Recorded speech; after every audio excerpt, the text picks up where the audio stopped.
Di sebuah desa sedang dilanda musim kemarau yang sangat panjang. Suatu ketika seorang pemuda yang bernama Ning Chaichen sedang melintas dan melewati sebuah sumur. Karena merasa sangat haus, ia pun memutuskan untuk meminum dan menimba air sumur. Setelah minum, tiba-tiba datanglah sekelompok orang menangkapnya karena menganggapnya telah mencuri air. Mereka lalu membawa Chaichen ke tengah kampung untuk dieksekusi. Namun begitu Algojo akan memotong tangan Chaichen, seorang warga melemparkan benda milik Chaichen yang sempat terjatuh. Dan setelah diperiksa, kepala desa tiba-tiba tercengang karena baru menyadari Chaichen adalah seorang pejabat pemerintah. Kepala desa lalu menceritakan kondisi sulit yang sedang mereka hadapi. Usaha penduduk sebagai pembuat tembikar tak lagi berjalan karena mereka sangat kesulitan mendapatkan sumber air. Penduduk terus memohon agar Chaichen dapat menolong mereka keluar dari kesulitan. Merasa sangat diandalkan, Chaichen lalu mengatakan kalau ia akan berjuang untuk mendapatkan sumber air bagi penduduk.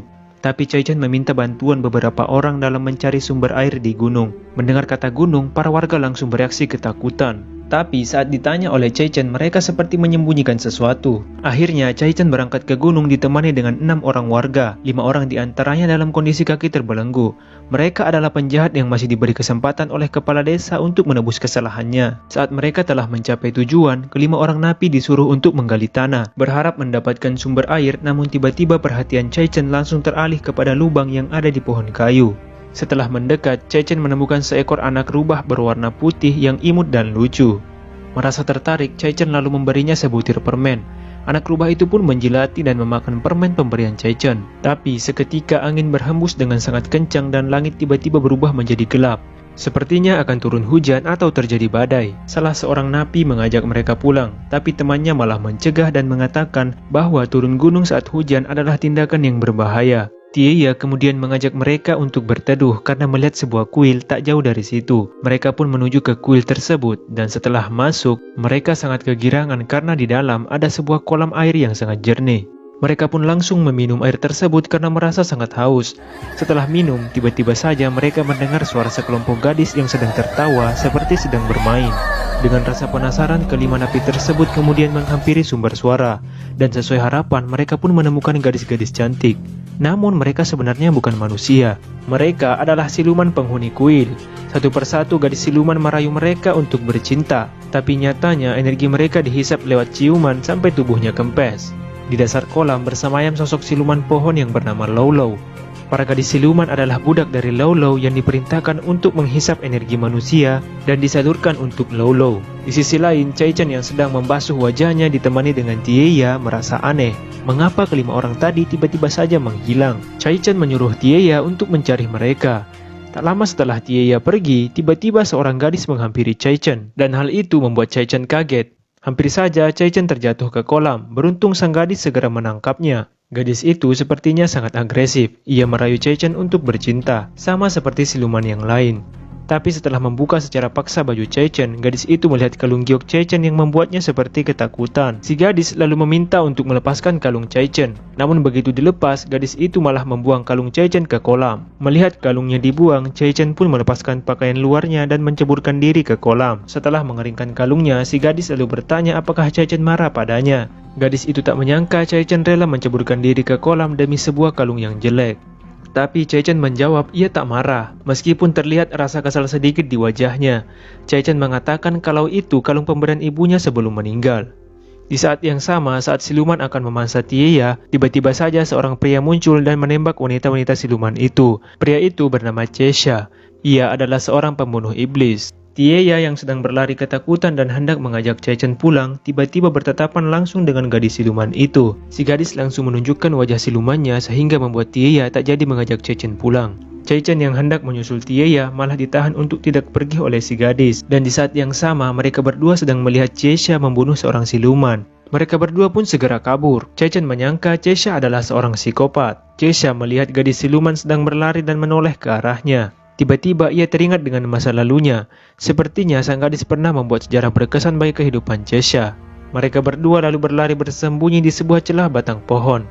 Tak lama kemudian Chesha datang dan seperti merasakan keberadaan mereka. Tapi ternyata dugaan saya salah. Ia malah mengeluarkan juninya yang sejak tadi mau pipis. Setelah Chesha pergi, Chaichen hendak keluar dari persembunyian. Tapi sang gadis malah melarangnya. Katanya pembunuh itu akan kembali. Si gadis lalu memperkenalkan dirinya yang bernama Xiao Chen. Sambil merebahkan kepalanya di pundak Cai Chen, Xiao Chen pun tertidur. Dan Cai Chen tak menaruh kecurigaan sedikit pun mengenai asal-usul Xiao Chen. Ia pun juga tertidur.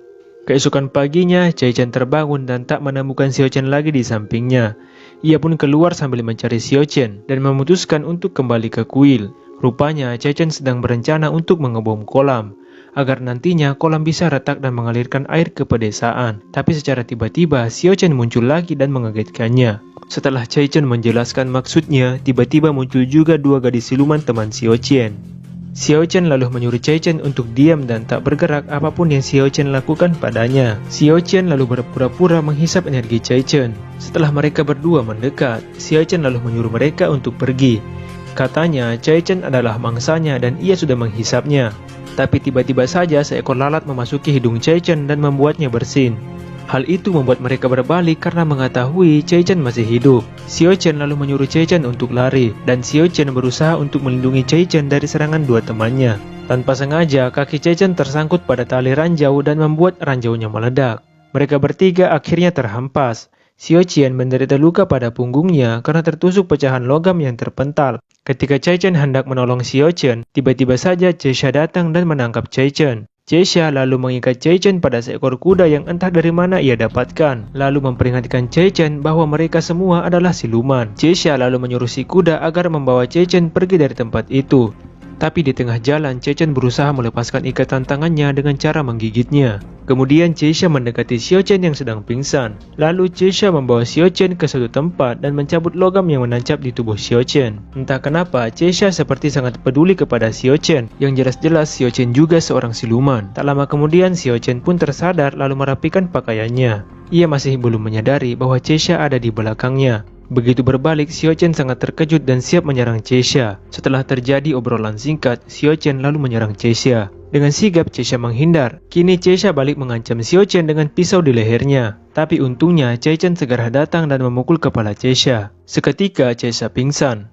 Mereka lalu mengikat dan menggantung Chesha di sebuah pohon, lalu meninggalkannya sambil tertawa. Sambil berjalan, Xiao Chen tiba-tiba mendengar suara Lau Lau yang sedang menagih agar ia menghisap Cai Chen untuknya. Xiao Chen berusaha berlari agar terhindar dari suara Lau Lau, tapi sepertinya suara itu terus mengikutinya. Xiao Chen menyuruh Cai Chen untuk pergi meninggalkan dirinya. Tapi Cai Chen merasa bingung kenapa Xiao Chen tiba-tiba berubah sikap. Pada akhirnya, Xiao Chen mendorong Cai Chen hingga jatuh terguling-guling. Dan Xiao Chen pun menghilang. Cai Chen memutuskan untuk kembali ke desa. Sesampainya di sana, ia disambut ceria oleh warga. Mereka saling siram-siraman. Mereka juga tengah mengadakan sebuah pesta karena merasa sangat bersyukur tak lagi kesulitan mendapatkan sumber air. Sementara Xiao Chen sedang disiksa oleh Lau Lau karena tak mematuhi perintahnya. Dan ternyata Cai Chen balik lagi ke hutan mencari Xiao Chen.